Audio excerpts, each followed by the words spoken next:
A veure, la meva feina actualment es desenvolupa sobretot en l'àrea de la divulgació de l'astronomia. Vaig tenir l'ocasió de ficar-me a treballar en divulgació de l'astronomia, així en l'Observatori Astronòmic, quan obrirem el projecte de l'Aula del Cel. Actualment em dedique a la divulgació de l'astronomia i la meva recerca està centrada en creació de materials i en realització d'activitats per al públic general o per a estudiants en particular. És dur, no és fàcil. No és fàcil en cap de lloc de dir, però en Espanya coneguem millor la nostra situació i coneguem millor també els problemes que n'hi ha, però quan viatges a altres països també n'hi ha problemes. Tot això arranca del fet que la ciència està molt infravalorada i està infrafinanciada. Els nostres polítics tenen una vista sempre molt curta. Funcionen a plaç de 4 anys i la ciència no funciona així. La ciència necessita un ritme i un temps per anar avançant a poc. És curiós veure com poquet a poquet anirem conquistant el sistema solar. D'ací 20 anys potser, igual comencem a tindre una estació, una base en la Lluna. Seria molt interessant tindre telescopis en la Lluna també, perquè al no tindre atmosfera les imatges que podríem aconseguir serien molt nítides i seria un gran avanç per a l'astronomia. Homes i dones pensem de manera diferent, actuem de manera diferent i és però complementària. Tot és una manera d'abordar. Tenim maneres i estratègies d'abordar els problemes que poden ser distints.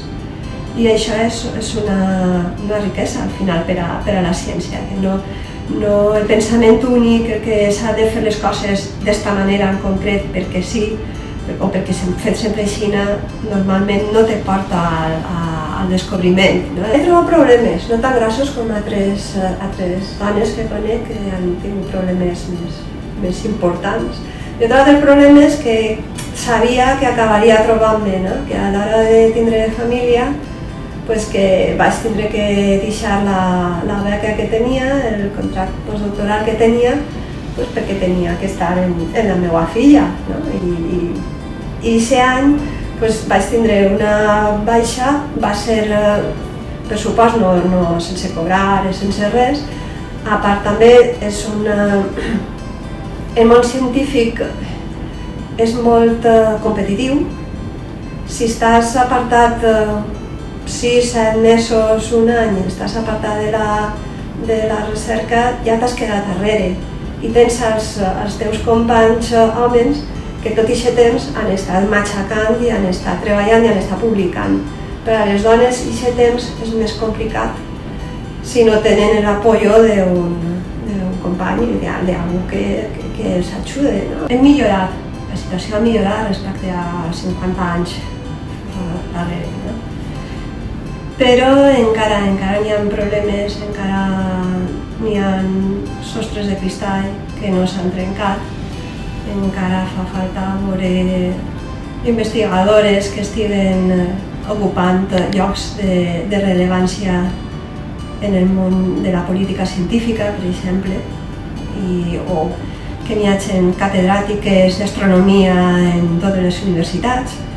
La carrera científica està dissenyada per homes i, de moment, a soles té en compte les necessitats dels homes.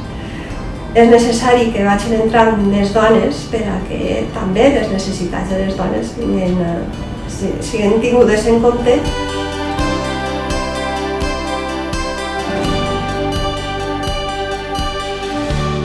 Ajuntament d'Alberic. Treballem per tu.